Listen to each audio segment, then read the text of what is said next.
a todos los concurrentes. Hoy damos inicio a la primera sesión, una conferencia de sesión del Seminario en Historia Económica, Social y Política que organiza el Laboratorio de Investigaciones en Historia de Estudios Coloniales, el programa de Historia,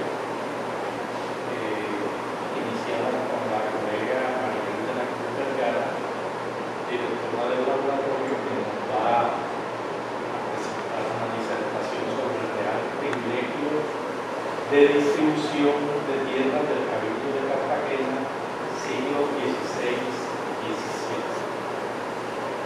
Este es un estilo que se viene implementando a partir de la pandemia, ha adquirido mucha fuerza a nivel internacional, aprovechando el buen uso que se hizo de la virtualidad para la realización de eventos y el desarrollo de las clases.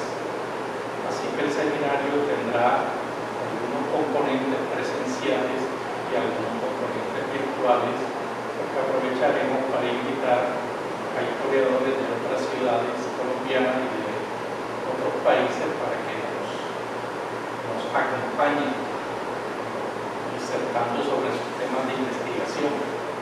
Es un seminario, una conferencia. El seminario es una modalidad de enseñanza que se introduce en Alemania en el siglo XVII, una actitud crítica frente a la cátedra magistral desarrollada al viejo estilo de la universidad medieval.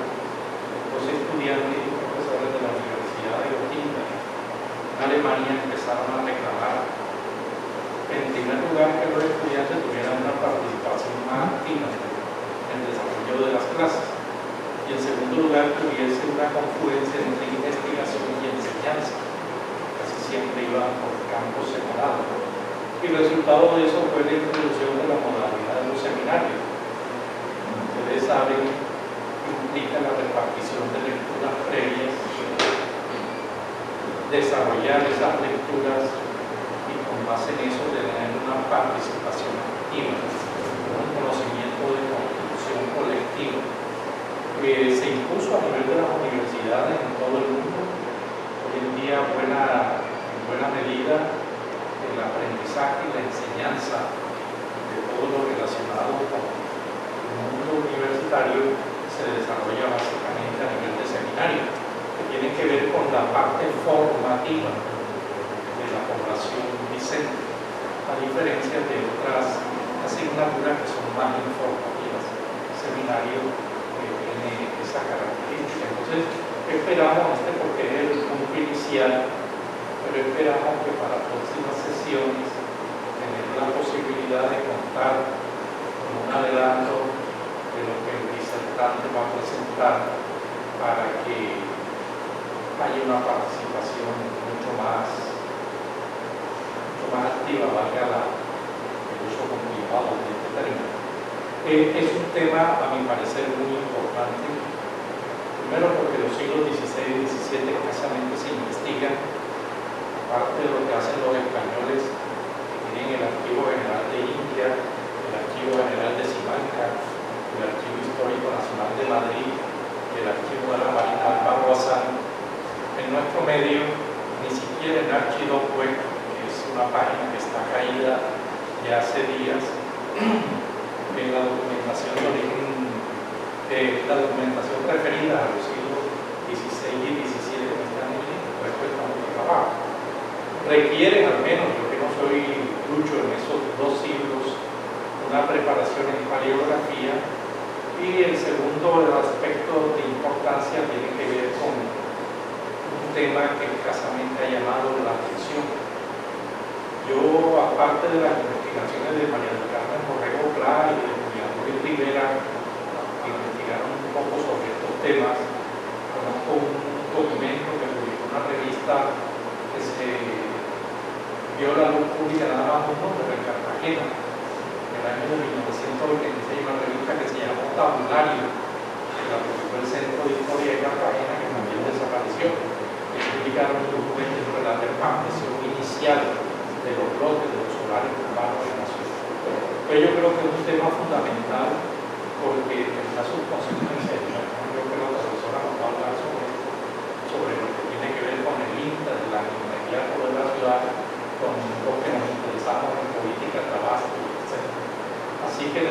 bienvenida y cedo la palabra al profesor Rafael Acevedo, que en nombre de la dirección del programa de historia también se dirigirá a ustedes. Muchas gracias. Bien, buenos días, bienvenidos y agradecerles por su presencia en este nuevo espacio que se construye desde el Laboratorio de Estudios de Historia Colonial, que está adscrito al programa de historia y que, como yo expresaba antes de serlo, no es un ciclo de conferencias, sino que tiene que ver con un seminario permanente, cuya naturaleza precisamente es la formación del estudiante o de los que están interesados en este tipo de temática. Yo recibo con mucho agrado la apertura de estos espacios del programa de historia, pues creo que a nivel regional y me atrevería a decir que también a nivel nacional el programa de historia ha venido como posicionándose en todo el tema que tiene que ver con la difusión del conocimiento histórico, y no solamente por las publicaciones que realizan los docentes, que realizan los estudiantes, sino por iniciativas como esta, eventos como estos, donde la idea no es solamente como transmitir los conocimientos que producen nuestros profes o que producen ustedes, sino también los invitados que se tienen en ese sentido. Y por eso celebro en este seminario, cuya primera sesión la va a impartir la directora del Laboratorio de Estudios de Historia Colonial, sea un seminario abierto a distintas temáticas, abierto a distintos investigadores. Pues el oficio de investigar a veces es un oficio solitario y se necesita de este tipo de espacio para difundir un poco lo que estamos haciendo, para escucharnos, para conversar y para tratar de seguir avanzando en ese camino que nos hemos trazado, que es conocer un poco la historia de nuestro país, de nuestra región y de otros contextos más amplios en ese sentido. Desde ese punto de vista, este seminario permanente viene a enriquecer lo que ha sido la política de divulgación del conocimiento histórico en el programa de historia. Nosotros tenemos cátedra, nosotros tenemos eventos nacionales y regionales institucionalizados, hemos sido anfitriones de eventos internacionales y nacionales, pero estábamos en hora de desarrollar o de construir un espacio que tuviera que ver con esto de los seminarios que tienen un carácter más formativo en ese sentido. Agradecerle y felicitar a la profesora Maribel de la Cruz por toda esa labor que viene realizando desde el Laboratorio de Estudios Coloniales y que ahora se materializa en este tipo de iniciativas de encuentro como que vamos a tener en el día de hoy. Lo siento más, reitero mis agradecimientos y que disfruten y aprendan mucho de este tipo de espacio.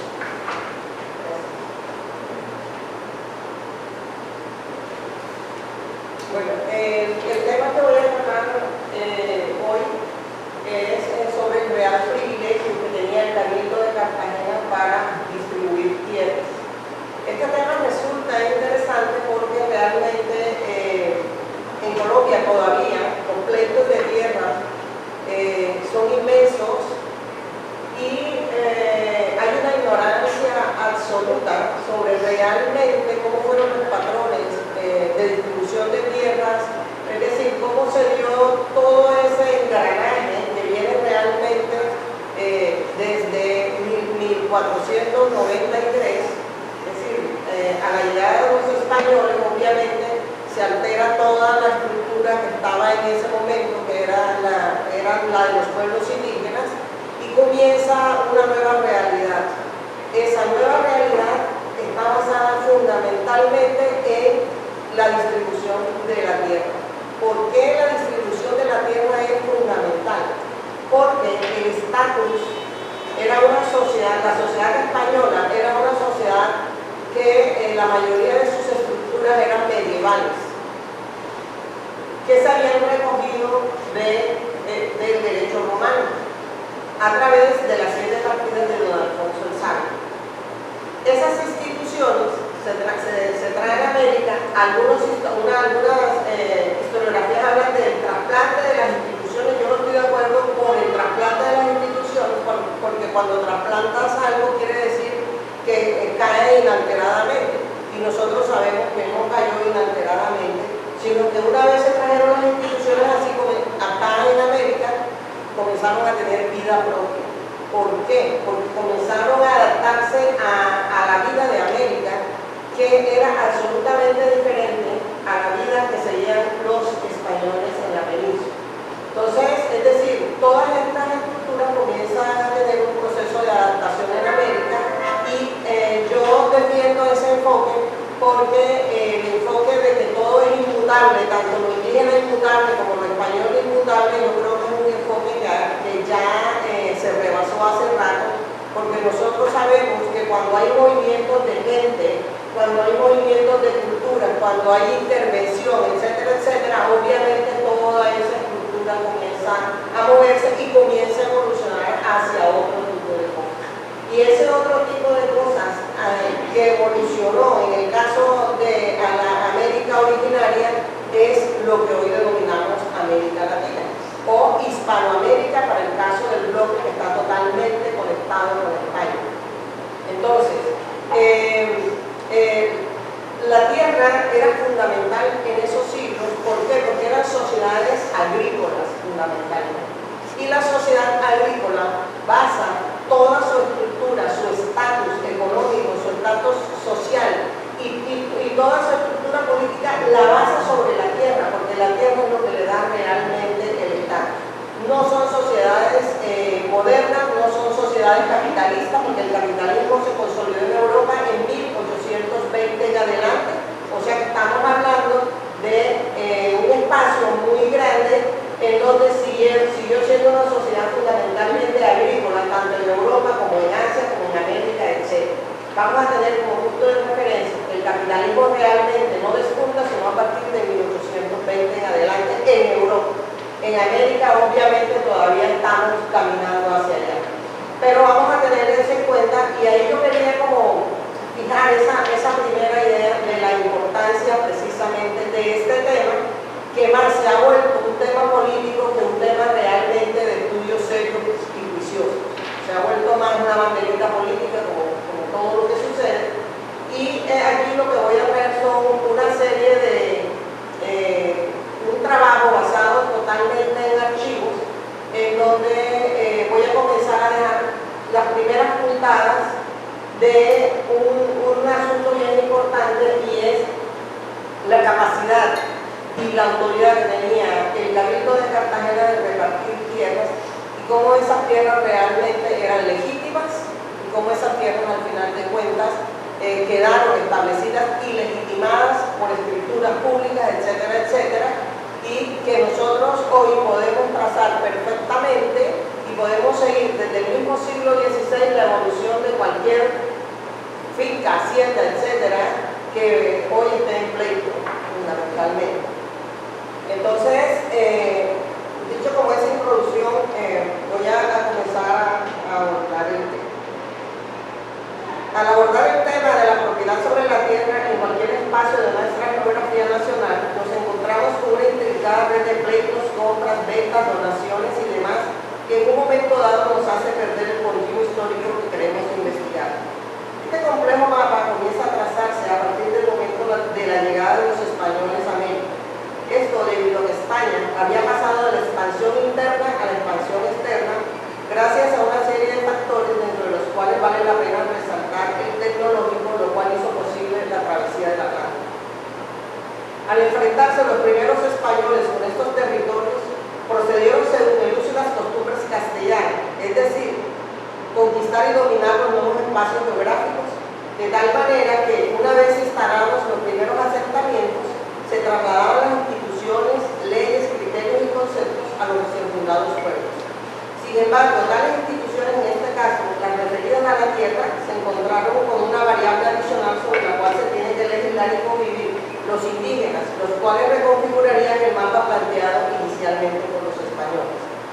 Si bien es cierto que entre el siglo XVI al XVIII algunos países europeos como Inglaterra se encontraban en un proceso de transformación de las formas de la propiedad sobre la tierra y de la economía misma, el ascenso del capitalismo como sistema tuvo como premisas fundamentales la desintegración de las grandes propiedades y o propiedades corporativas para darle paso a la mediana y a la pequeña propiedad. Siendo la relación entre la desintegración de las tierras corporativas y el desplazamiento del teocentrismo al antropocentrismo, una condición necesaria que perfilaría nuevas formas de adquisición de la tierra, como es la propiedad privada basada en la individualidad, en contra de la propiedad comunal o el disfrute de la posesión sobre la tierra. Sin embargo, y como es sabido, esto estuvo acompañado de transformaciones profundas de las sociedades en mención. Allí yo quiero dejar en clara la siguiente idea, y es que generalmente nosotros cuando hablamos de capitalismo y tierra tenemos la idea que el capitalismo son grandes latifundios. Eso es una idea absolutamente rara. El capitalismo se gesta precisamente y se monta desintegrando los grandes latifundios y la propiedad corporativa que venía desde la Edad Media. Entonces, es decir, se monta en unas premisas absolutamente diferentes de las que tal vez en algunas ocasiones hemos leído en este programa. España en el siglo XVI se constituyó en el imperio euroasiático americano más importante. Tuvo una política de expansión que estuvo más cerca de las instituciones del imperio romano que del incipiente desarrollo capitalista. Como ejemplo podemos señalar que mientras en el siglo XVI Inglaterra comenzó la expropiación de los denominados bienes de manos muertas para liquidar las propiedades colectivas, España con Carlos V y Felipe II se aferraron a la defensa de los principios del papado romano, lo que condujo a que en América las leyes para definir la propiedad fueran las que se habían establecido desde la época de don Alfonso el Sabio, en donde los privilegios sobre la tierra ocupan un papel fundamental, ya que fue usado por la corona para premiar o beneficiar a individuos, ciudades e instituciones. Teniendo en cuenta lo anterior, en esta investigación vamos a analizar específicamente el privilegio de distribución de tierras del Cabildo de Cartagena. Las primeras reparticiones de tierras.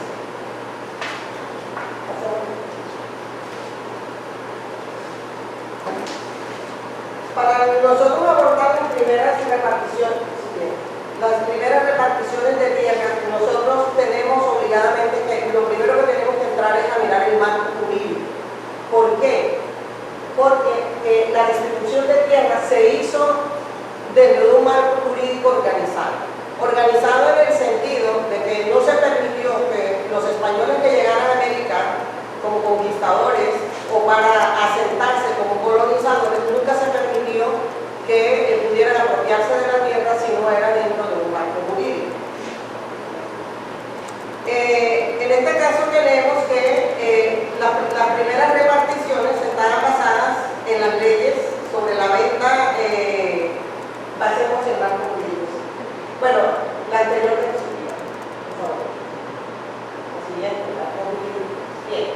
Los marcos jurídicos sobre precisamente la distribución de tierras para el caso del virreinato, en este momento del virreinato del Perú, porque acuérdense que en este momento que estamos hablando no se había creado el virreinato de la Nueva Granada. Entonces estamos hablando que en este momento a nivel del virreinato, administrativamente, lo que era el Reino de Granada, donde estaba la gobernación y posteriormente la provincia de Cartagena, pertenecía al Perú. Sin embargo, también debemos tener en cuenta otra cosa, que el nuevo Reino de Granada, por sus condiciones y por ser el proveedor de oro número uno precisamente de América, de oro, no de plata, de oro de América, que es donde se encontraban los grandes yacimientos de oro, aquí tuvo una legislación especial y tuvo unos privilegios especiales en el nuevo Reino de Granada. De tal manera que se pensaría que el nuevo Reino de Granada, Cartagena, etcétera, que pertenecía al nuevo Reino de Granada, debían coordinar y gestionar toda la administración a través del virreinato que era Perú, pero no era así. Es decir, tenía el nuevo Reino de Granada un contacto directo con la península y con la monarquía hispánica, con la Casa de Contratación de Sevilla y con el Consejo de Indias. Entonces, por esa razón, cuando nosotros buscamos los archivos, generalmente en los archivos del Virreinato del Perú no vamos a encontrar en el Archivo General de Indias documentos de Cartagena o del nuevo Reino de Granada, sino que generalmente nosotros nos tenemos que ir a Santa Fe o nos tenemos que ir a los papeles de Cuba, etcétera, para nosotros poder encontrar los documentos del siglo XVI. Entonces, las leyes son, en primer lugar, las capitulaciones. Fue el primer puerto En segundo lugar, las leyes generales y en tercer lugar, las leyes particulares. Las capitulaciones fueron para toda América.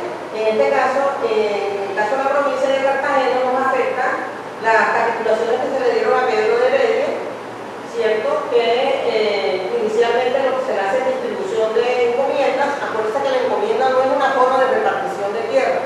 La encomienda es una repartición, pero de mano de obra sobre los pueblos indígenas. Ese es un concepto que hay que tener claro, porque generalmente se incluye dentro de una forma de repartición de tierras. Lo que hay que tener claro es que hay una delgada línea precisamente entre la mano de obra y luego la apropiación de la tierra, que sí la debemos trabajar como una delgada línea, pero no podemos definir la encomienda como una forma de repartición de tierra. En la primera capitulación, para el caso de Pedro de Heredia, a él no se le asignó el derecho a repartir tierras. A él se le asignó el derecho a repartir tierras en la segunda capitulación. Vamos a hacer un poco de memoria que Pedro de Heredia tuvo, después de la primera capitulación y cuando hizo la primera exploración, a él se regresa para España y le hacen un juicio de residencia. En ese juicio de residencia, al final lo absuelven y entonces le dan una segunda capitulación en la cual se le da el real derecho de privilegio de repartir tierra, pero ya lo veremos más adelante. Las leyes generales. Las leyes generales de repartición de tierras comienzan a darse desde el mismo año de 1492. Sin embargo, voy a revisar algo aquí sobre estas leyes. Las primeras reparticiones de tierras estaban basadas en las leyes sobre la venta y composición de tierras que Fernando V emitió en 1513.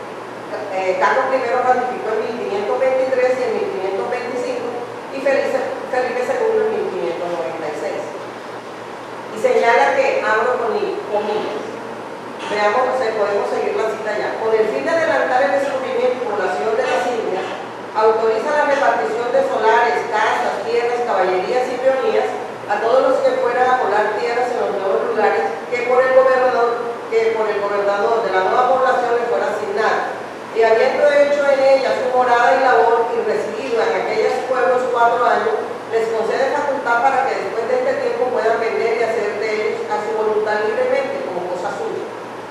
Es importante señalar que estos repartimientos debían hacerse sobre tierras despobladas, por lo que Felipe II en 1588, y debido a las quejas de algunas autoridades y los indios, declara que, abro comillas, los repartimientos de tierra de nuevos lugares como en los ya poblados debía evitarse el agravio a los indios, ley que fue ratificada en 1594, en donde autoriza que las tierras que fueron quitadas a los indios se les regresaran nuevamente.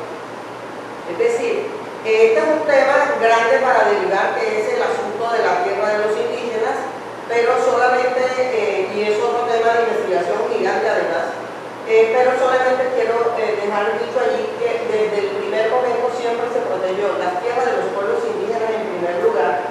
En segundo lugar, el rey autoriza en un momento dado que se le regresen las tierras que precisamente los españoles habían abusado de esas tierras. Y la pregunta es, ¿pero por qué el rey está interesado en la monarquía y la administración española en proteger a los indígenas? Bueno, porque pasaron a ser vasallos del rey. Y acuérdense ustedes que la monarquía hispánica era una monarquía que vivía de los impuestos, y los impuestos se recogían entre los vasallos del rey. Es decir, todo el que fuera vasallo del rey tenía que pagar impuestos. Entonces, esa defensa permanente de la tierra de los indígenas era fundamentalmente por esa razón, porque tenían que pagar impuestos, y si los indígenas no producían en las tierras, entonces se bajaba la recaudación de impuestos. Entonces hay que mirar esa relación, no es el tema objeto de investigación, hay que trabajar fuertemente ese tema de los indígenas, pero bueno, ahí adelanté esa idea. Para el caso específicamente de Cartagena, porque hay muchas leyes generales, ahí están señaladas, miren el montón de leyes generales que hay precisamente para lo de las tierras, pero para el caso de Cartagena hay una ley específica. ¿Qué sucede? Se dan leyes generales, pero se dan leyes específicas. Entonces, cuando nosotros vamos a estudiarlo, no nos sirve solamente quedarnos con el marco general de la ley. ¿Por qué? Porque la ley podía aplicarse o no. Es una ley general para todos los virreinatos y para toda América. Lo que nos sirve es buscar cuáles son realmente esos actos que permitieron que en efecto se ejecutara la acción en el espacio que estamos estudiando. En este caso, en la gobernación de Cartagena. Se emite una real cédula en el año de 1543 cuando se autoriza al gobernador Alonso de Montalbán para repartir tierras y solares en los siguientes términos. Entonces, en las leyes específicas, y ya caímos a las leyes específicas, fueron varias, pero yo traje fundamentalmente dos reales cédulas que son fundamentales para entender el tema de la tierra en la provincia, gobernación y luego provincia de Cartagena. La ley de 1543 y la ley de 1550. En la ley de 1500, en la real cédula de 1543, que es la más antigua precisamente sobre el poder para repartir tierras, tenemos que se le da al gobernador Montalbán, ahí está en la sigla, esa es la real cédula. Esta es la real cédula, que es una de las reales cédulas que no se consigue. Me tocó ir a buscar el Archivo General de Indias y no está fácil, no estaba allí a la vista. En esta real cédula precisamente se le dice al gobernador que él puede repartir tierras y dice: Alonso de Montalbán, en nombre de la ciudad de Cartagena y los otros pueblos de la provincia, me ha hecho relación que para que estas tierras se pueblen es necesario dar a los vecinos de ellas tierras en que labren y donde hagan huertas y tengan otros heredamientos, y me suplicó en el dicho nombre vos mandase que diésemos a los vecinos y pobladores de las dichas tierras necesarias para sus labranzas, huertas y heredamientos. Con que a los indios no se les hiciese daño en lo que ellos suelen labrar, como la mi merced, pues he visto por lo del nuestro Consejo de las Indias, fue acordado que debía mandar dar esta mi carta.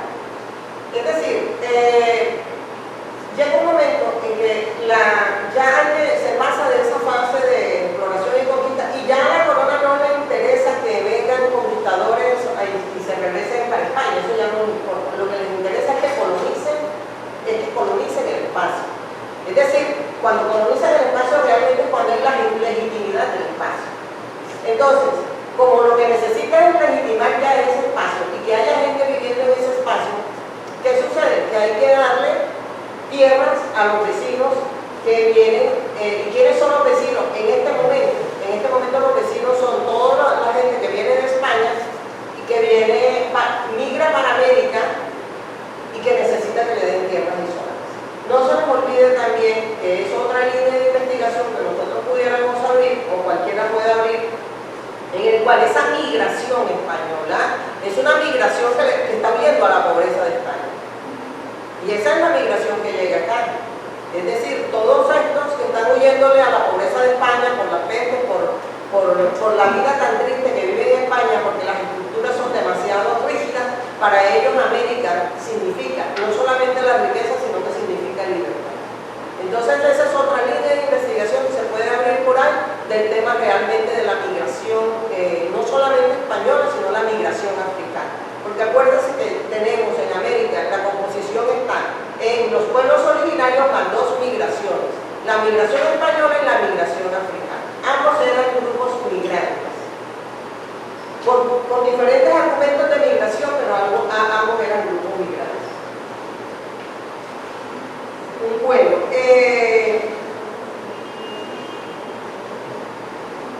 para hacer reparticiones, los gobernadores debían diferenciar entre españoles escuderos y peones de aquellos que tuvieran menor grado. Por otra parte, en el mismo texto de la ley se hace referencia a que los descubridores y pobladores a los que se les asignase tierras, se les prohibía que se las vendieran a la iglesia, a los monasterios o personas eclesiásticas algunas, so pena de que las perdiesen o estas fueran reasignadas. Ok, acuérdense que había un divorcio un poco con la iglesia, porque la iglesia se convierte en la institución más poderosa de concentración de tierras a nivel mundial en la geopolítica del siglo XVI y XVII. Pero ¿por qué se convierte en la institución más poderosa? Porque acuérdense que la gente necesita de dinero líquido para vivir y la gente lo que tenía era tierras, ¿cierto? Tienes tierras si esa tierra no produce, si no mueves la mercancía, no mueves la producción de esa tierra, no tienes liquidez para vivir, no tienes liquidez para la dote de tus hijas, etcétera, etcétera. Entonces, ¿qué sucede? Que se le prohíbe que la gente ponga a censo las tierras. ¿Por qué? Porque para la iglesia hacer préstamos a las personas particulares, préstamo líquido de dinero, las personas tenían que dar en contraprestación las escrituras de las tierras. Por esa razón las tierras terminaron casi todas en manos de la iglesia, que es el proceso que se viene luego, comienza todo el proceso de desamortización más adelante, con Carlos III a partir de 1863. La desamortización también es global, pero aquí en el caso del virreinato, ya en ese momento el virreinato se da en 1863 con la primera expulsión de los jesuitas, pero realmente la desamortización se concreta en el caso de Colombia en el siglo XIX, cuando se comienzan a arrebatar todas las tierras de la Compañía de Jesús fundamentalmente. El tema de la iglesia también tiene 80.000 aristas, como comenzando que hay que distinguir entre el clero regular y el clero secular. En el año 1591 se vuelve a legislar en el sentido de que los baldíos, los suelos y las tierras que no estuvieran concedidas por los reyes o por las autoridades correspondientes y se hallaran sin título debían restituirse a la corona a quien le pertenecían legítimamente para ser otorgadas por merced. Con esta ley podemos decir que se inicia el proceso de expropiación de tierras que habían sido ocupadas de ellos. Es decir, el rey en 1591 con la famosa ley de composición de tierras, que es una real cédula, el rey lo que dice, él regresa, el rey de ese momento, a apalancarse en las bulas papales que dicen que precisamente como tiene la bendición de Dios, entonces las tierras que se conquistan son realmente de la corona. No son de los conquistadores, no son de las personas que llegan acá a América, son de la corona, porque acuérdense que en las capitulaciones lo que se da es el disfrute de la tierra, no el derecho sobre la tierra. Entonces, hay que entender esa parte. En 1591, como los vecinos, los gobernadores, etcétera, habían comenzado a vender tierras de hecho, es decir, no lo podían hacer, pero de hecho lo comenzaron a hacer.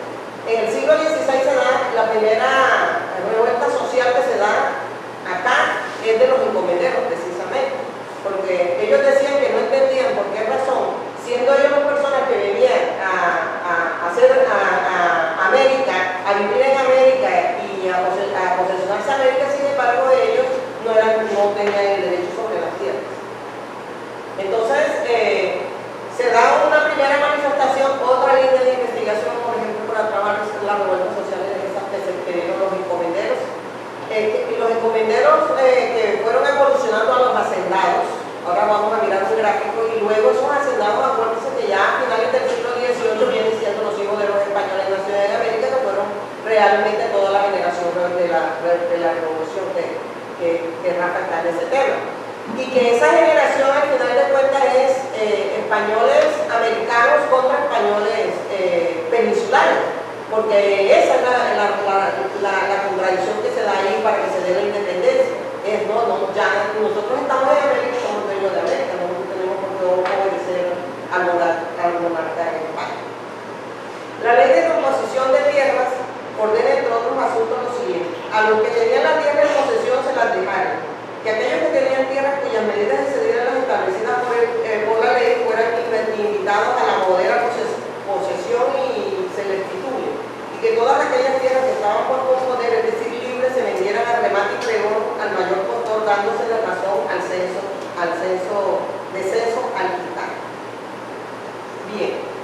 Durante el siglo XVI en Cartagena fueron asignadas 244 encomiendas de pueblos indígenas. En algunas aparecen varios propietarios con un rango de tiempo no muy amplio, por lo cual se deducen varias cosas. Primero, la misma encomienda se le asignó a varios encomenderos en fechas sucesivas y acorde con las leyes nuevas.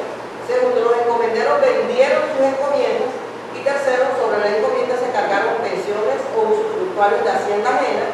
Y cuarto, surge la figura del encomendero hacendado, situación que se daba por los límites territoriales entre las tierras de los indígenas y las tierras que se compraban o se distribuían. Vean el gráfico. Ok, este este gráfico lo traje porque ahí en este gráfico podemos observar cómo ya en 1579 la relación entre encomendero y hacendado encomendero, es decir, había aumentado a un 79% el hacendado encomendero. ¿Qué quería decir? Que ya el encomendero tampoco quería ser encomendero, fundamentalmente por la escasez de mano de obra indígena. ¿Y por qué se escaseó la mano de obra indígena? Simple y llanamente porque los indígenas decidían irse de las tierras. ¿Por qué? Porque siendo vasallos del rey, estando en calidad de encomendero, de indio encomendado, quería decir que la carga de la tributación era muy alta. Entonces lo que hacían simple y llanamente era que se iban de los pueblos indígenas y iban a instalarse en otros pueblos en donde ya no estaban en calidad de indio encomendero, sino que era un vasallo libre del rey. La encomienda, en el caso de la Nueva Granada, una encomienda que se acabó para la costa, se acabó rápidamente. Es decir, si bien es cierto que las últimas encomiendas en el altiplano la encontramos en los Andes en 1804, ya nosotros en el siglo XVII prácticamente no encontramos encomiendas en la costa. No había, la producción se hacía con mano de obra libre, los indígenas no estaban interesados en tener esa carga tributaria. Podemos encontrar muchas razones que no vamos a trabajar. Ahora vamos a entrar al real privilegio precisamente real privilegio de repartición de tierra. Aquí está esta real cédula tan esquiva para todos los que quieren estar peleando tierras y buscando tierras. Es esta la real cédula. Esa real cédula lo que dice es que el Cabildo de Cartagena, los cabilderos de Cartagena se quejaron de los gobernadores. Acuérdense que había una real cédula en 1543 que ordenaba que eran los gobernadores los que podían repartir tierra. Pero el Cabildo se quejó y el Cabildo decía que los gobernadores solamente beneficiaban a sus familiares y a sus amigos y que el resto de la gente estaba sin tierras, eran pobres, etcétera, y la gente no tenía cómo asentarse, cómo hacer vecindad, no tenían la forma de hacer porque no tenían tierra. Acuérdese que eras bien pobre si no tenías tierras. La pobreza no estaba medida por la capacidad económica que tuvieras, sino por cuánta tierra poseías. Entonces, este Real Derecho se le da en 1550 al Cabildo de Cartagena. Vamos a pasar unas gráficas que tengo ahí sobre la repartición de tierras. Vamos a ver las gráficas. Bueno, esta es la relación de distribución de tierras en Cartagena por el Cabildo entre 1589 a 1631. Bueno, pero ¿de dónde surge todo este problema del Cabildo de Cartagena? Todo este problema del Cabildo de Cartagena es que a partir de la ley de composición de tierra de 1591, porque son dos leyes de composición de tierra, una en 1591 y una en 1621. La ley de composición de tierra de 1521, el monarca le envía a través del Consejo de Indias carta al Cabildo de Cartagena diciéndole que tiene que dar explicaciones de las tierras que ha distribuido y que tiene que mostrar las escrituras de esas tierras, quién es propietario, quién no y quién está usando precisamente de las tierras que se les asignaron. Acuérdense que a la persona se le daba una caballería de tierra y poco a poco de pronto iba avanzando su caballería de tierra y de hecho, por ejemplo, hay muchos casos en donde de hecho iban avanzando la frontera de sus tierras. Por esa razón nosotros encontramos los expedientes de tierra son gigantes. Solamente Bolívar tiene 11 tomos de expedientes de tierra, Dinamarca tiene un montón, Magdalena tiene otro montón, y que son puros pleitos de tierra precisamente entre vecinos, indígenas, etcétera, en donde están peleando por las fronteras precisamente de las tierras, fundamentalmente. El Cabildo de Cartagena y entonces lo que le dice la monarquía al Cabildo de Cartagena es que dé cuenta de todas las tierras que ha repartido y que recoja las tierras que no tienen títulos, que se las quite a los dueños, las tierras que no tienen títulos, y que regresen nuevamente a la corona. Entonces el Cabildo entre 1580 y 1631 repartió a través de toda la provincia aproximadamente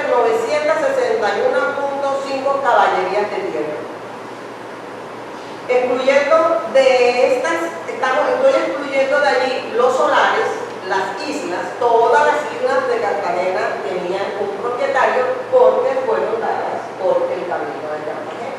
Todas. Lo que llaman todo ese complejo que se llama Isla de Rosario, cada una de esas islitas se le había dado a alguien por merced real. Todas. De ahí estoy excluyendo los solares. ¿Y por qué los solares? Porque los solares aquí se están midiendo por caballerías. La unidad de medida que tengo es caballerías. Entonces, la mínima unidad de caballerías que se relacionan ahí es media caballería, pero ya lo que está por debajo de media caballería ya no aparece, aparecen como solares, como pedazos de tierra, entonces eso no se podía medir. Las islas, se excluyen los solares, las islas, los pedazos de tierras y todas aquellas caballerías que no se pudieron contabilizar. ¿Por qué no se pudieron contabilizar? Porque los documentos no dejan, por el deterioro de los documentos, no dejan que se contabilice exactamente el número de caballerías que se asignan. Nosotros encontramos que no solamente está el número de caballería, que está el sitio en donde se asigna la tierra, etcétera. Algunos tienen el vecino con que colindan esas tierras, etcétera. Bueno, de esto lo que quiero decir es que de esta descripción podemos deducir de los gráficos 1 y 2, vamos a usar el gráfico 2 que está en porcentajes.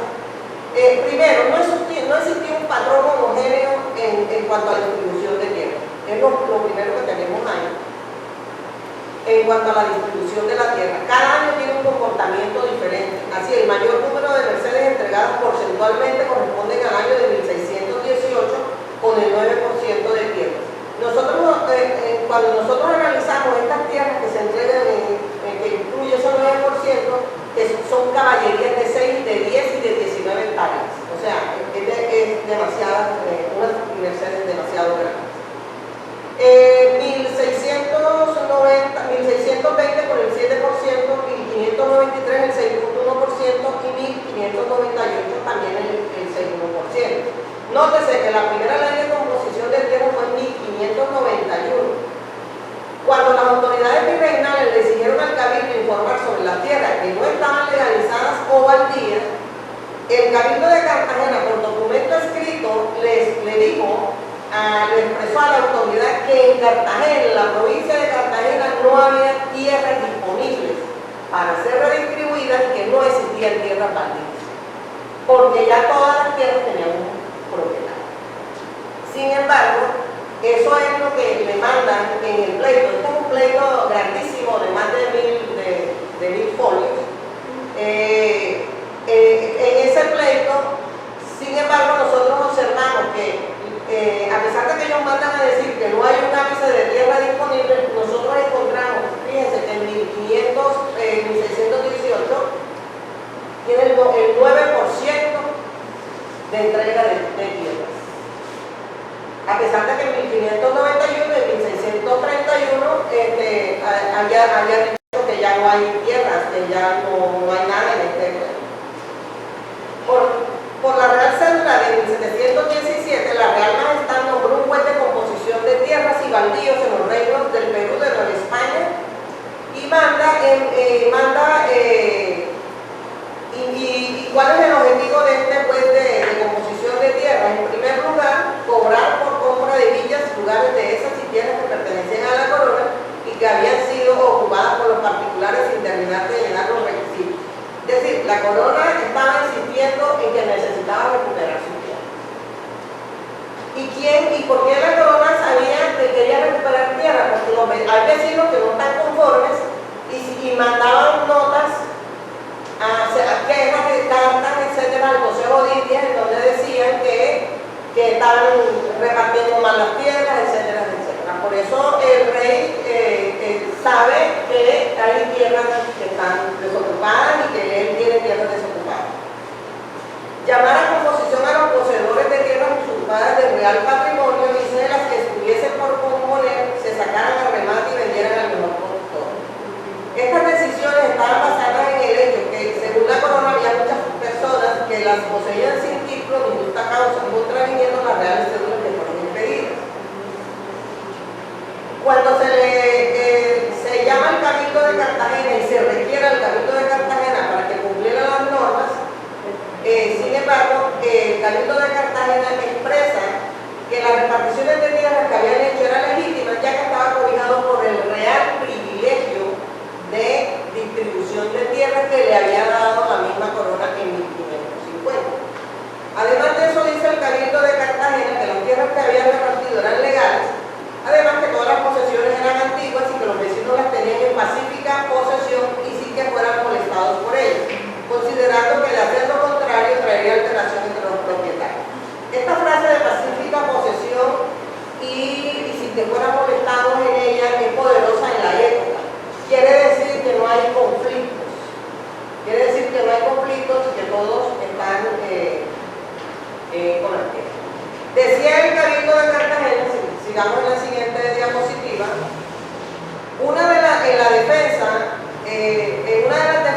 el Cabildo de Cartagena lo que le dice al Consejo de Indias y al monarca es lo siguiente. El Cabildo dice, no les explicamos por qué razón, después de pasar, ahí tenemos la ley de composición de tierra, sigamos en la siguiente diapositiva, siguiente. Ahí estamos los argumentos del Cabildo. El Cabildo le dijo a la corona, no nos explicamos por qué después de pasar 167 años, la corona pretendía recuperar las tierras y derogar una real cédula que databa de tanto tiempo atrás, por lo que en su defensa expuso que los hechos causados por leyes antiguas no podían ser derogados por una ley nueva. Esto es lo que se llama el derecho, en que si tú expides una ley hoy, tú no puedes hacer la ley retroactiva a 100 y 200 años atrás. ¿Por qué? Porque la ley se aplica en el momento y se aplica sobre esa realidad. Y más que el derecho indiano tiene un derecho casuístico, que quiere decir que es un derecho que se aplica según el caso.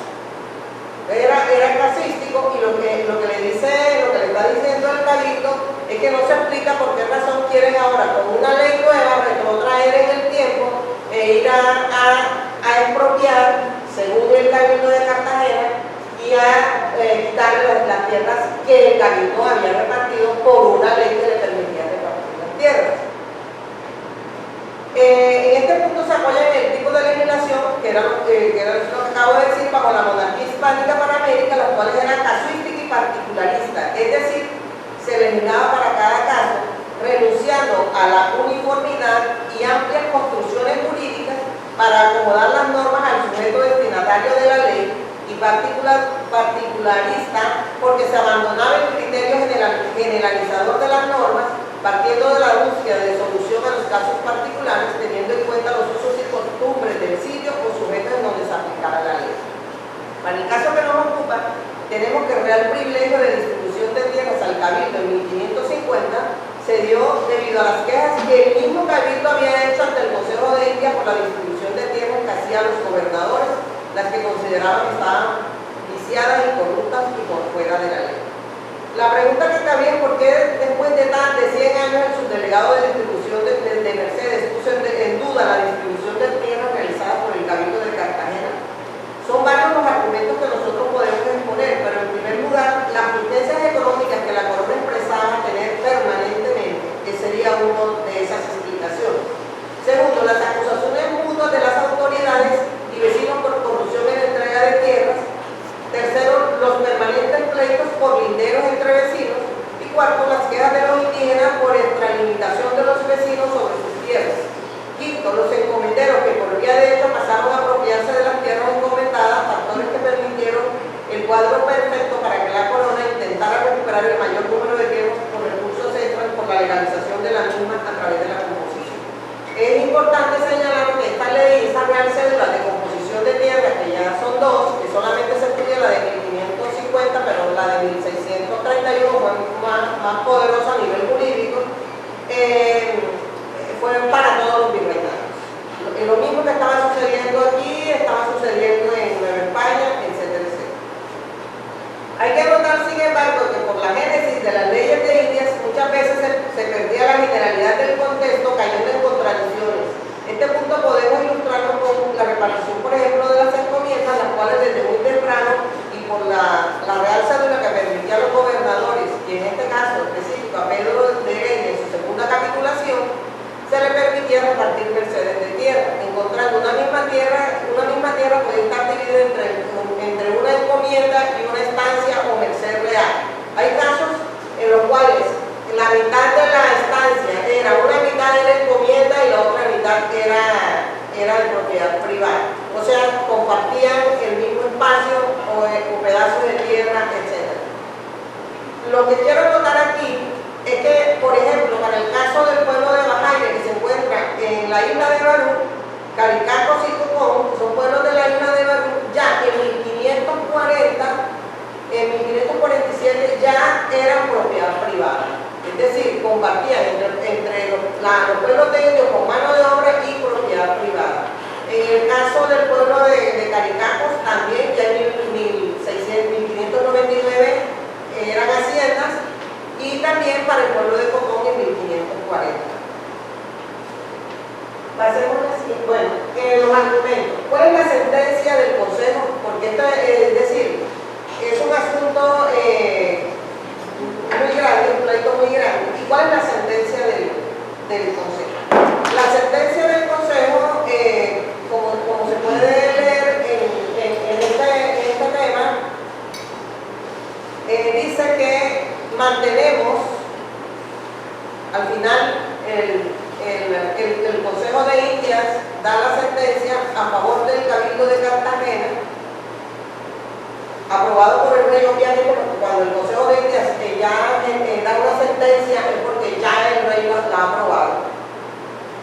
Dice, mantenemos y amparamos en la posesión en que están todos los habitantes de dicha ciudad y provincia que poseen tierras en virtud de títulos dados por dicho cabildo, y mandamos que el licenciado don Alejo Díaz y Muñoz, pues un delegado de dicho don José de la Quintana, cese por ahora en la visita de dichas tierras, y solo actúe su comisión en las tierras que se hallaren valientes en dicha provincia, y de que no hubiere dado títulos por dicho cabildo, y mantenga y ampare los sitios en lo que poseen, repartiendo los que no las tuvieren en las que hubiere valientes. Como está previsto por las leyes reales y ordenanzas, y por esta nuestra sentencia, definitivamente juzgando así, lo pronunciamos, mandamos y firmamos. Con esta sentencia se reconocieron los títulos de tierra de la ciudad y provincia de Cartagena, cuya tradición se puede arrastrar hasta hoy en muchos casos. Además, significó esta sentencia que el Cabildo siguió siendo la autoridad expedita para repartir tierras en toda la provincia. Sin embargo, pasamos a la siguiente diapositiva. A pesar de todo esto, nosotros tenemos que en el año de 1746, precisamente,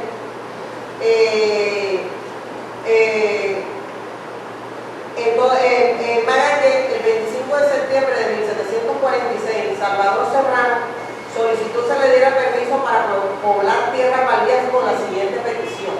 En los términos del jurado de Nuestra Señora de Cascajar hay un paraje que nombra la otra banda y Ciénaga de Jiménez, en donde vivían algunos peligreses de dicho jurado, y habiendo dicho paraje quedado yermo, y siendo a propósito parasitano, bueno, sigue, este es para demostrar cómo todavía en 1746 seguía firme la distribución de tierra.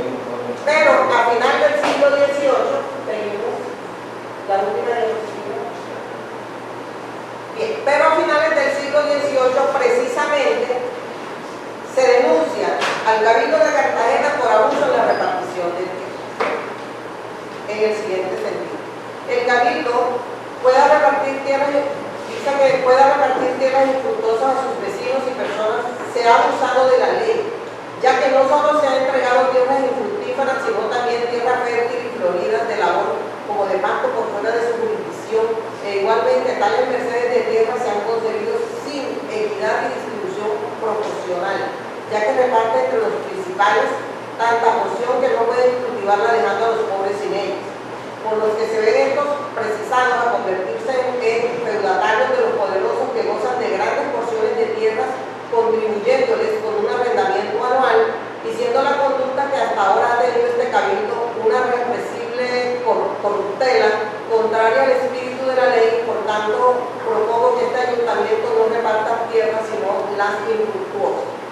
Aquí lo que tenemos es lo siguiente, que el Cabildo de Cartagena siguió repartiendo tierras en la ley de 1550 se le da el derecho al Cabildo de Cartagena de repartir tierras, pero las tierras que ya estaban conquistadas. Y a los gobernadores le quedó, por la ley de 1543, la capacidad de repartir las tierras por descubrir. O sea, ahí hay una diferencia bastante grande. Tierras por descubrir las seguían repartiendo los gobernadores. Tierras descubiertas que ya estaban pobladas, o lo que decían en esa época, que estaban civilizadas. Estaban civilizadas, lo que quería decir era que ya estaban cultivadas, estaban aradas. Entonces, esa la repartía el Cabildo de Cartagena. Sin embargo, ya a finales del siglo XVIII, el Cabildo de Cartagena está siendo denunciado por corrupción en el sentido, y no se le está revocando, no se está denunciando al Cabildo. Decían que la corrupción estaba en el hecho, primero, en que a los amigos les daban las mejores tierras y unas extensiones grandísimas, mientras a los pobres, entiendas a los pobres, las personas que no tienen tierras, a los pobres se les daban unas tierras que eran infructuosas. ¿Qué quiere decir infructuosas? Que eran difíciles de cultivar, que necesitaban más mano de obra, necesitaban más técnica o más tecnología para poder, y que al final terminaba siendo un solar que no se podía cultivar. Para finalizar, esta es una investigación que está en curso, no se ha terminado. La preocupación sobre el exceso de la concentración de tierras de unas personas en detrimento de otras tenía sus orígenes en las grandes propiedades que estaban en cabeza de una sola persona, como es el caso, por ejemplo, de la isla de Manga, cuyo propietario absoluto hasta 1805, que es hasta donde tengo los registros, fue Agustín Martínez de León, quien había fundado sobre estas tierras un mayorazgo, así como también se fundaron con base en ella varias capellanías en censo.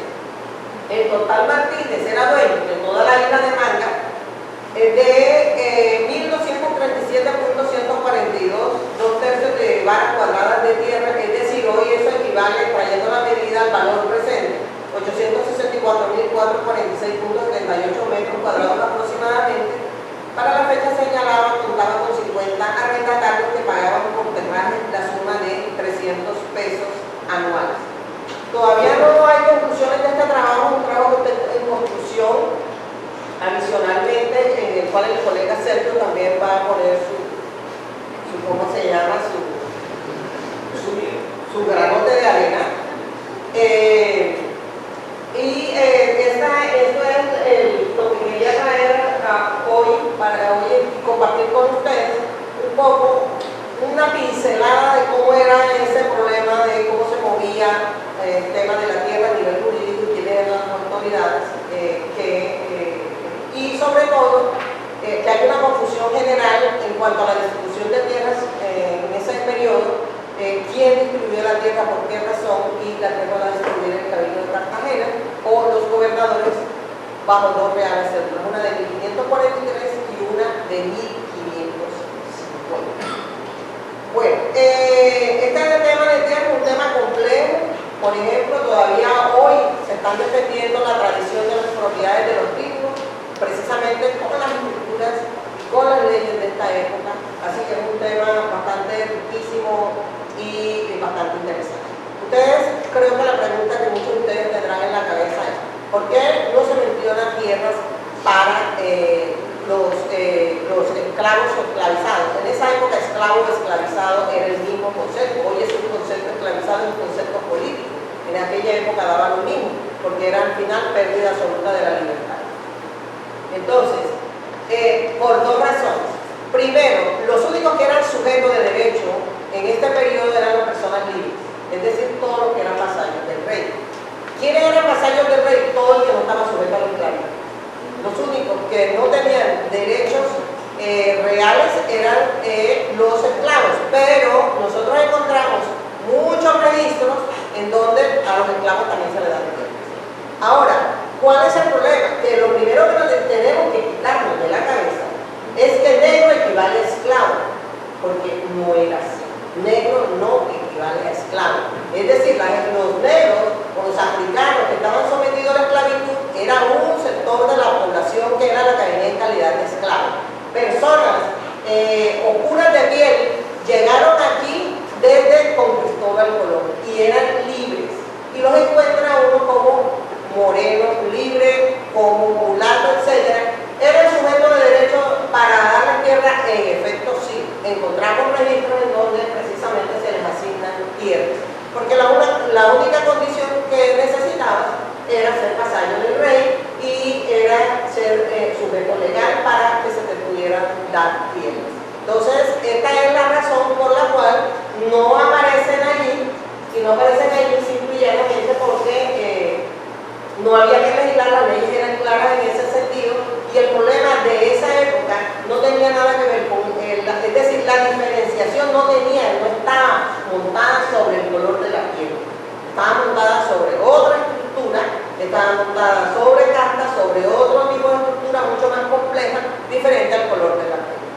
Por eso, por ejemplo, tengo otros registros, demasiados registros de tierras, por ejemplo, de los morros, que no son los edificios de los morros, sino que es más adelante, en donde hay un moreno libre, por ejemplo, que un negro se autodenomina en su registro negro, le manda una carta al rey, es libre, le manda una carta al rey diciéndole que él tiene eso por derecho de posesión. El rey le dice, no, páguesele 200 pesos plata, era mucho dinero en esa época, para que desocupe la tierra porque ahí están las canteras del rey. Entonces, encuentra uno mucho expediente y mucha cosa de tierra en donde. Y de las curiosidades que se encuentran precisamente estudiando estos expedientes son los matrimonios legales y legítimos entre españoles y mulatos. Legales y legítimos, y que están luego peleando tierras para sus herederos, que son legítimos herederos de las tierras. Entonces, bueno, hay que mover todos esos expedientes y hay que ir a leer eso allá para poder entender, configurar cómo funcionaba ese mundo. Yo dejo hasta allí sin conclusiones porque realmente todavía no las tenemos, estamos avanzando en este trabajo y bueno, quedo atenta a las preguntas o a los comentarios que los colegas ustedes hagan sobre lo que hay presentado.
Pero cuando comienza realmente la medición de tierras, comienza como hacia 1700 más o menos, hacia 1700. En este momento la tierra se mide en caballerías, en varas, en caballerías y en fanegas.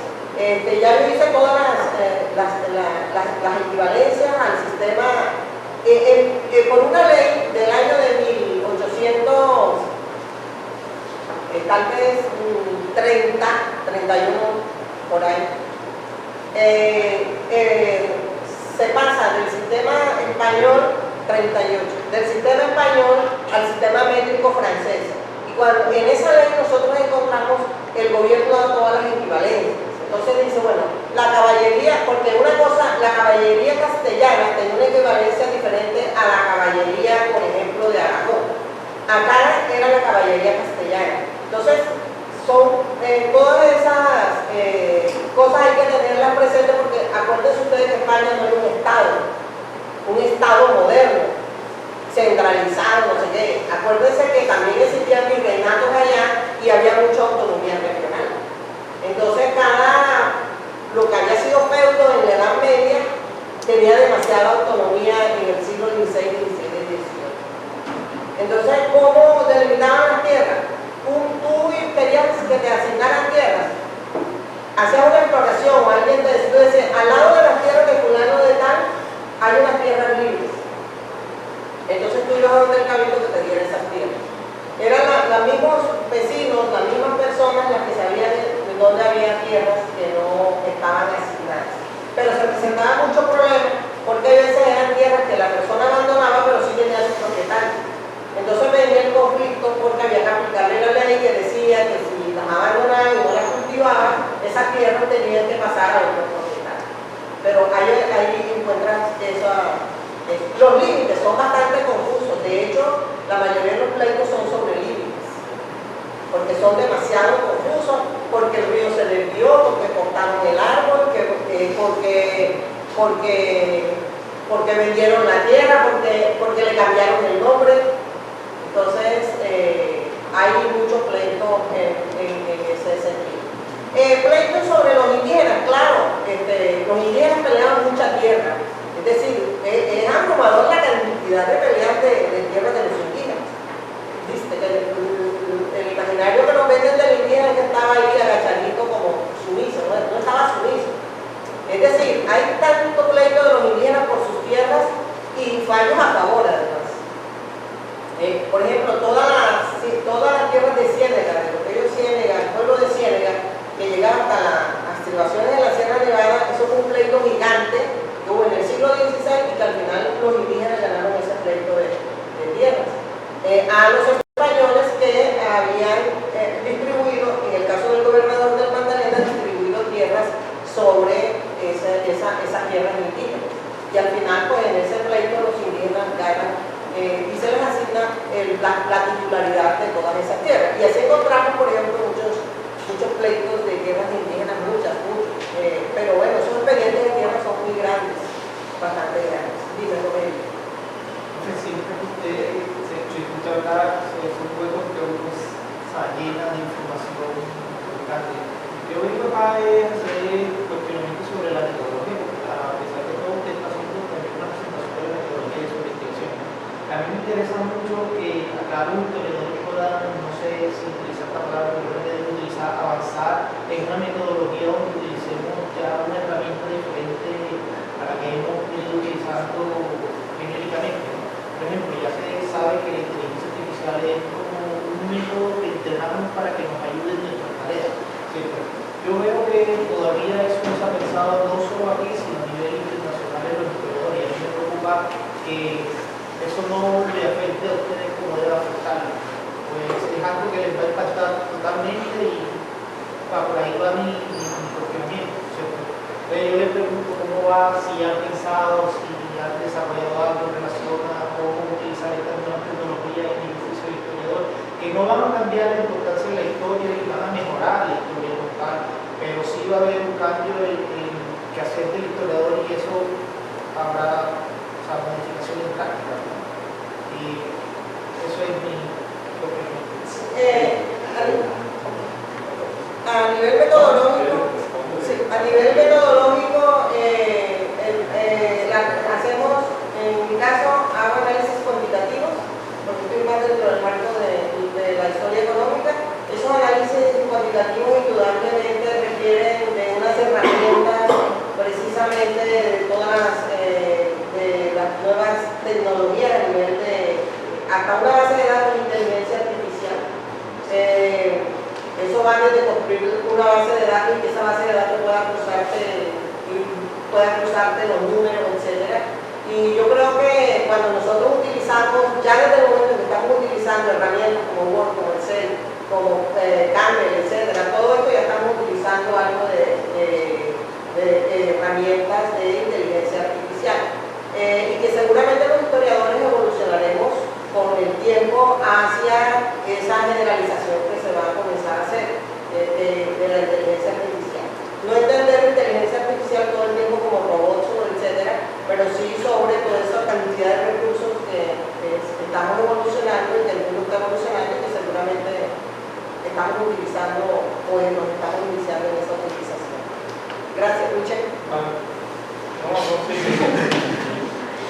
Profe, usted mencionó que para poder adjudicarse de tierra, la persona tiene que cumplir unos requisitos, en este caso se pasa el rey. En este caso, para los negros, libertos, a estos ya gozaban pues de un marco jurídico legal, una condición legal que les permitía pues también acceder a esta tierra. En sus investigaciones usted ha encontrado, o si era común, que a estas personas negras libres, los blancos, o porque pues, sabemos que existían jerarquías y pues hay personas que gozaban de muchísimo estatus, era común de que, sin importar de que estas pudiesen hacer esa tierra por medio de su condición legal, se las quitaran. Es decir, lo primero que tenemos que entender es que esa sociedad no funcionaba por el color de la piel. Es lo primero que hay que sacarse de la cabeza. Una cosa es el siglo XXI, el discurso que se inventaron en el siglo XXI, y otra cosa es el siglo XVI al XIX. Ahí no funcionaba por color de piel. Ahí funcionaba por unas castas y una organización social que se tenía. Lo más importante es que fueran vasallos del rey. Si eran vasallos del rey, eran sujetos de derecho. Sin embargo, en América, los esclavos, a pesar de estar en condición de esclavitud, eran sujetos de derecho. En el caso específico de las tierras, las pleiteaban como cualquier otro. Los pleitos de tierra no eran porque es que este negro me cogió la tierra, no, eso no existía. Los pleitos de tierra eran entre vecinos que no tenían color de piel, era que uno le aventajaba las fronteras de la tierra al otro y comenzaban los pleitos, y los pleitos se le daba la razón al que mejor argumentos tuviera. Ahí tú me dirías, no, es que porque era negro no tenía argumentos, eso es falso. En un pleito que hay precisamente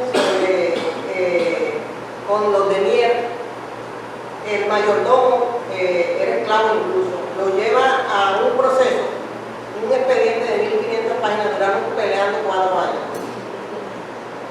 Al final, el tipo, porque en esa época existía la figura del abogado, no del abogado como hoy, pero sí existía el equivalente al abogado, que era quien asesoraba a la gente, se asesoraba para ir a pelear sus tierras, obviamente, al procurador.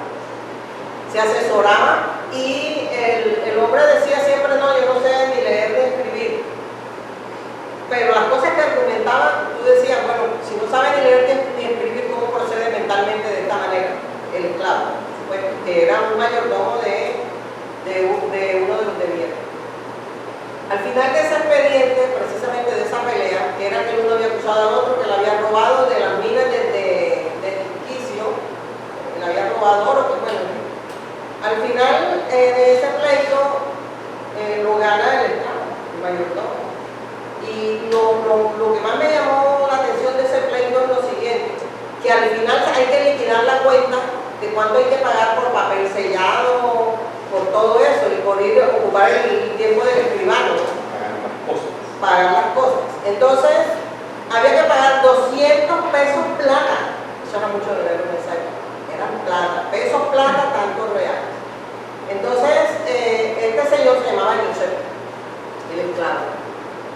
Cuando hay que pagar, entonces el de Mier dice, no, que él no pague nada, yo pago los 200 pesos. Y él va donde el escribano con los 200 pesos plata y dice, no, los 200 pesos plata los pago yo. O sea, es decir, es interesante de que el esclavo es el que termina pagando. Es decir, tiene un enfrentamiento personal, no solamente el enfrentamiento no es esclavo-amo, es un enfrentamiento porque eran íntimos amigos, pero termina esa relación, se rompe por unas libras de oro que se perdieron.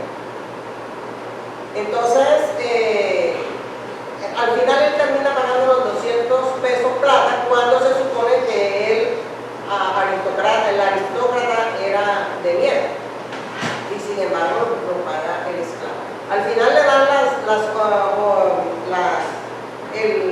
la razón a él y le dan la libertad y el emir tiene que aceptar el pago que le va a dar por la libertad de la mujer, porque ya había comprado la libertad de los hijos, porque también tiene que ver el conflicto por la libertad de la mujer, y la ley lo obliga a que cumpla el trato, a Denier. Estamos hablando de Denier, ¿no? Que los Denier eran superpoderosos en esa época, y sin embargo él gana ese pleito. Entonces ese pleito nos sirve a nosotros para ilustrar cómo la gente, indistintamente del color de piel, la gente defendía sus derechos, iba y defendía sus derechos. No tenía nada que ver con el color de piel. De hecho, actualmente en España hay dos tipos de gente: las rubias, que son las que tienen el pelo amarillo, y las morenas, que son las que tienen el pelo oscuro. No tiene nada que ver con la piel. Esa es una de las cosas que uno se sorprende cuando entra en la cotidianidad, por ejemplo, de España. Allá rubio es el que tiene el pelo rubio amarillo, y moreno es todo el que tiene el pelo oscuro. Por ejemplo, Diego Moreno tiene el pelo oscuro. Entonces, es decir, ese concepto, por ejemplo, de moreno y de rubio, todavía fíjense que es el concepto que tienen allá, que es de las cosas que uno se sorprende allá, porque aquí se fijan en el tono de la piel y allá en el color del pelo. Vale, yo tengo, a ver, es difícil trazar una geografía o registrar la cartografía, la posesión de la tierra, ¿verdad? Por la naturaleza de los linderos, palo blanco, el palo marrón, la piedra que está aquí, el río, el cambio de cauce, etc. Pero uno sí sabe que la provincia de Cartagena comprendía Atlántico, Bolívar, Córdoba y Sur, los actuales departamentos. Y hay mucho pleito.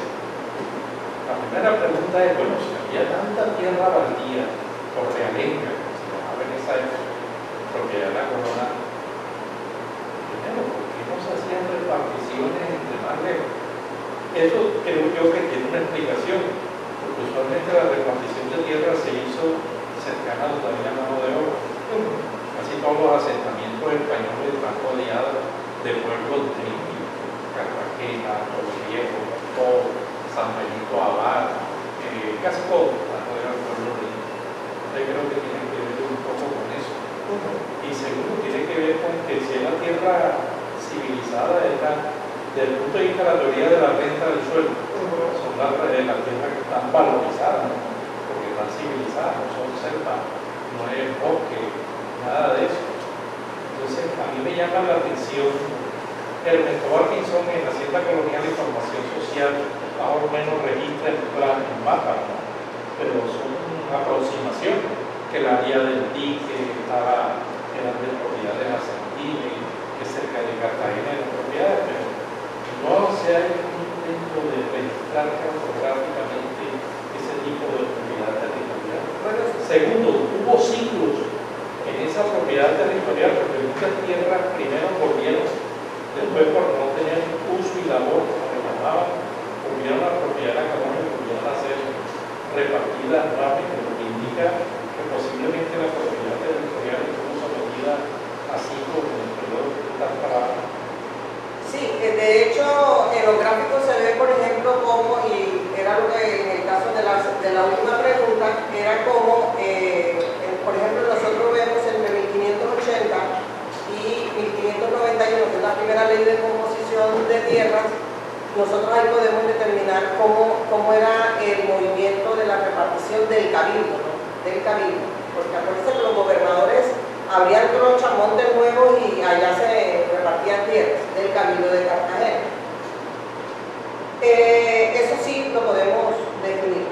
Lo segundo, podemos geográficamente, aquí se están mostrando alrededor de unas 400, 500 propiedades que tenemos los archivos, que las podemos señalar, claro que las podemos señalar en un mapa, podemos decir en dónde están, porque casi todas tienen las nomenclaturas de dónde están, más o menos, en qué parte, en qué sitio quedan.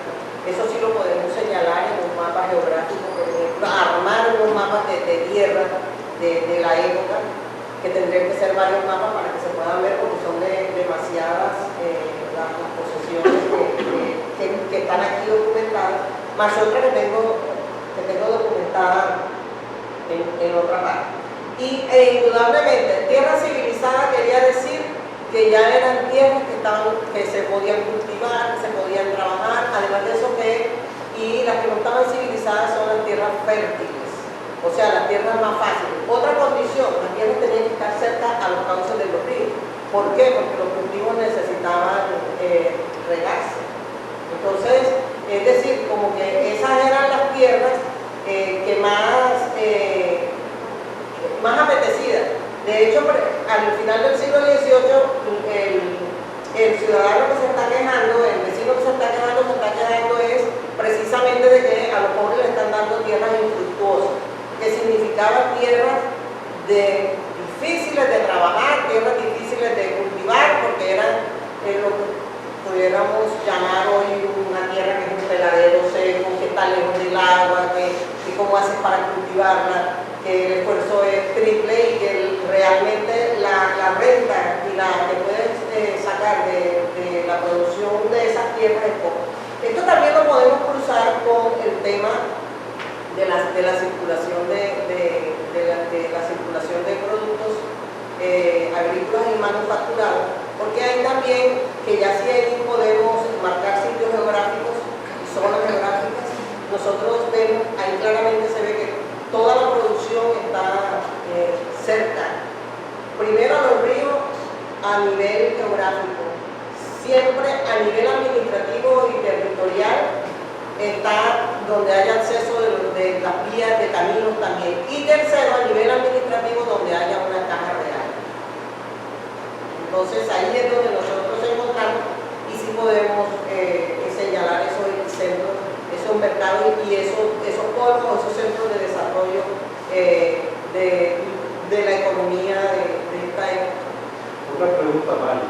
Cartagena es sede del gobernador, tiene cabildo, pero estamos post Tolú, San Benito Abad y Ayacucho, que son villas ni siquiera ciudad, eran villas que tenían cabildo. ¿Cómo eran las relaciones? Si cada cabildo tiene potestad para apoyar tierra, me imagino que era así. No. Porque yo sí conocí un pleito del cabildo de Tolú reclamando jurisdicción sobre un territorio y al final el rey de las autoridades españolas le da una razón. Hay un libro de Manuel Huertas, un historiador de Cincelejo, un historiador de espíritu, que hizo buenos trabajos, que se llama Cabildo y Merced de Tierra en la Villa de Tolú, donde después de un largo pleito el cabildo de Tolú logra que las autoridades de Madrid le reconozcan que tiene atribución para yo creo que le establece los límites al cabildo de Cartagena. Ok, para que un cabildo tenga que poder repartir tierras, en este caso, tiene que haber una real cédula en donde se le otorgue el real privilegio de distribución de tierra. Era un real privilegio. Acuérdate que en esa época se llamaban privilegios, ¿no? El real privilegio era una condición, era como algo así como un regalo, una condición especial que se le daba a personas o a instituciones, que por acá tengo el concepto definido, a personas o instituciones para que tuvieran un beneficio específico, y ese beneficio específico lo pone en una posición de privilegio frente a las otras personas o a las otras instituciones. Y aquí lo tengo. El privilegio incluso una cosa que viene de la Edad Media.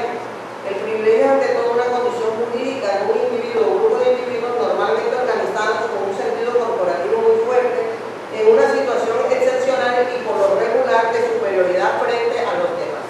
Entonces, por ejemplo, el Real Cabildo de Santa Marta no tenía el privilegio de distribuir tierra, lo que no quiere decir que no puedan pelear su tierra, que no puedan hacer demandas para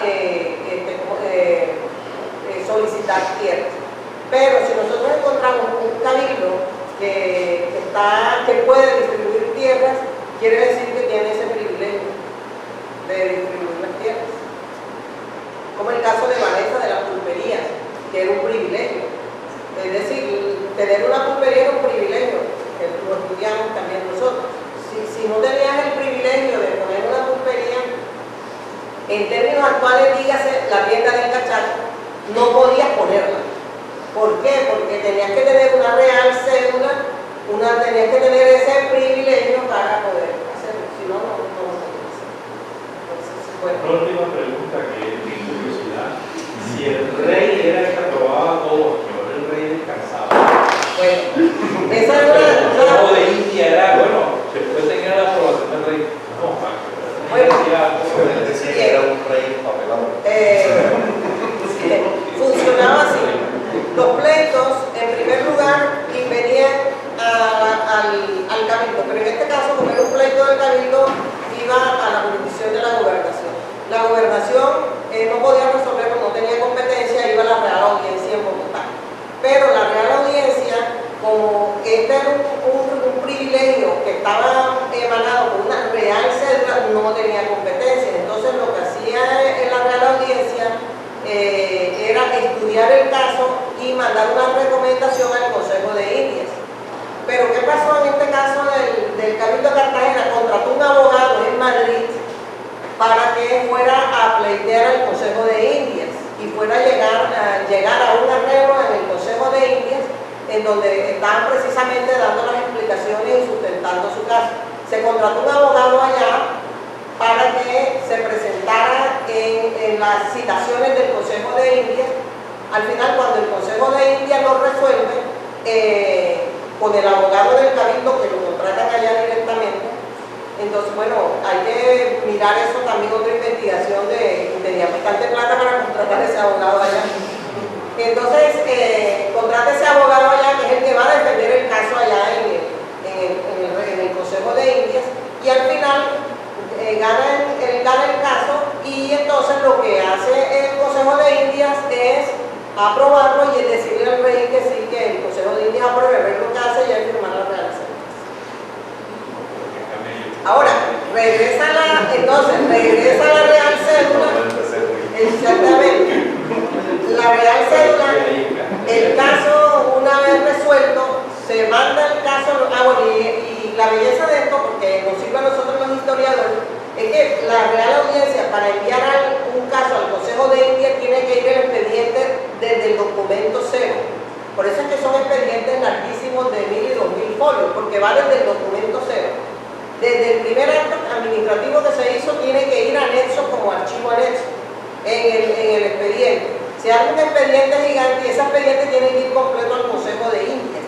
El Consejo de Indias revisa todo el expediente completo y ahí es donde se toma la decisión, le envía la decisión a la Real Audiencia en Bogotá, y la Real Audiencia le informa al Cabildo de Cartagena, a la Gobernación y al Cabildo de Cartagena. Ese es el proceso, es un proceso largo, por eso estos expedientes, esto es larguísimo, pero son se encuentra bastante información. Lo que más se valora en estos casos es porque tienen que adicionar desde el documento cero, y ahí es donde uno comienza a hilar y decir, mira, es que aquí comenzó la cosa por aquí, y entonces uno comienza a hilar ahí y a encontrar los datos que necesita. Gracias. Bueno, si no hay hay más preguntas. Joel, Wilber y... Bueno, profe, esta dinámica de reparto de la tierra del siglo XVI y del XVII, ¿se entró alguna relación o algún antecedente con el establecimiento del sistema fisiocrático del siglo XVIII, que tuvo bastante al siglo XIX, ¿no?, con la naciente república? ¿Del sistema qué? Fisiocrático. De la fisiocracia. Sí. La fisiocracia, los fisiócratas es una teoría económica que no está totalmente aceptada como una teoría económica, pero sí fue unos postulados económicos que surgieron en el siglo XVIII en Francia, y ellos lo que defendían era que todo lo que necesitaban los países para desarrollarse y la gente para comer, porque acuérdense que en ese momento Europa tenía un también de comida, de alimentación, y por eso está la teoría de Malthus. Lo que ellos defienden es que la tierra es capaz de producir todo lo que se necesita. O sea, ellos son totalmente defensores de la agricultura, de los estados agrícolas. ¿Y por qué? Porque ven todo el desarrollo de la tecnología y ya de toda la tecnología que trae el nuevo sistema económico, lo ven como una amenaza realmente. Entonces ellos presentan que todo el desarrollo debe estar. Esos mismos postulados de la fisiocracia que pasa a España también, es la que toman en la Primera República de Colombia, toda su estructura de la Real Hacienda la toman en la de los fisiócratas. Por esa razón están estructuradas así las rentas, las cuentas, etc. Esa es la razón por la cual, porque ellos aluden a eso. Que en el caso de España, Jovellanos es el que defiende todos esos postulados y todo esto. Está Jovellanos, está Campomanes, el conde de Florida Blanca, etcétera, para el caso de España. Y que ellos lo leen, porque cuando Castillo y Rada, que es el primer ministro de Hacienda que tiene el país, secretario de Hacienda que tiene el país en 1821, y que es el que se le da la tarea engorrosa de organizar las finanzas de la República en 1821, él claramente toma esos postulados y estructura las cuentas de la Hacienda. Bueno, primeramente felicitarla por su presentación, profesora, que es muy interesante. Yo tengo dos preguntas. La primera está relacionada al tema de la fundación de pueblos y cómo funciona el tema de la real privilegio de la adquisición de tierra en ese caso. O sea, ¿quién tenía, digamos, la responsabilidad? ¿Si el gobernador o era responsabilidad ya propiamente del cabildo? Y mi segunda pregunta está relacionada a si existía un cuerpo, una figura precisamente que quisiera averiguar al cabildo, porque como vimos en su presentación, al principio ellos denunciaron que los gobernadores tenían estas prácticas de, digamos, familiaridad o de compadrazgo que interferían con esta labor, pero luego cuando ellos asumen la posición más adelante, vemos que también básicamente hace así lo mismo. Entonces decía que existía alguien, una figura o en específico una institución que quisiera pedir seguimiento a eso. La Real Audiencia, porque el Cabildo depende de una estructura administrativa de justicia que es la Real Audiencia. Ahí es donde está a nivel de administración el Cabildo. Los gobernadores también pertenecen a la Real Audiencia. Ellos tienen unos jueces que son los encargados de hacer, no como venir a hacer una veeduría al Cabildo, pero cuando se hace una denuncia, etcétera, un juez de la Real Audiencia es el encargado de revisar el caso. La refundación de pueblos, no estamos hablando de propiedad privada, porque de lo que hemos hablado acá es de cómo se pasa de la posesión y de las propiedades corporativas a las propiedades privadas totalmente. La refundación de pueblos se da sobre eso, sobre pueblos, y se da una cosa que se llama la reducción de pueblos indígenas, que es pueblos indígenas que han quedado desocupados, simple y llanamente, es una organización. De hecho, acá en la provincia de Cartagena se organizan varios pueblos y se reorganizan. Por ejemplo, el sitio de Santa Ana de Barú se reorganiza. Había un Santa Ana de Barú que los indios se fueron, etcétera, porque todos eran de indios, pueblos de indios se fueron, dejaron esas tierras desocupadas y esas tierras no se los dieron a los particulares, sino que que lo refundó de la Torre, refunda el sitio de Santa Ana y se la reparte a 600 personas, 600 familias que estaban en los manglares, viviendo entre los manglares, etcétera. Se la reparte a esas 600 personas y a cada uno le da una X cantidad de solar para que ellos puedan cultivar y puedan vivir ahí.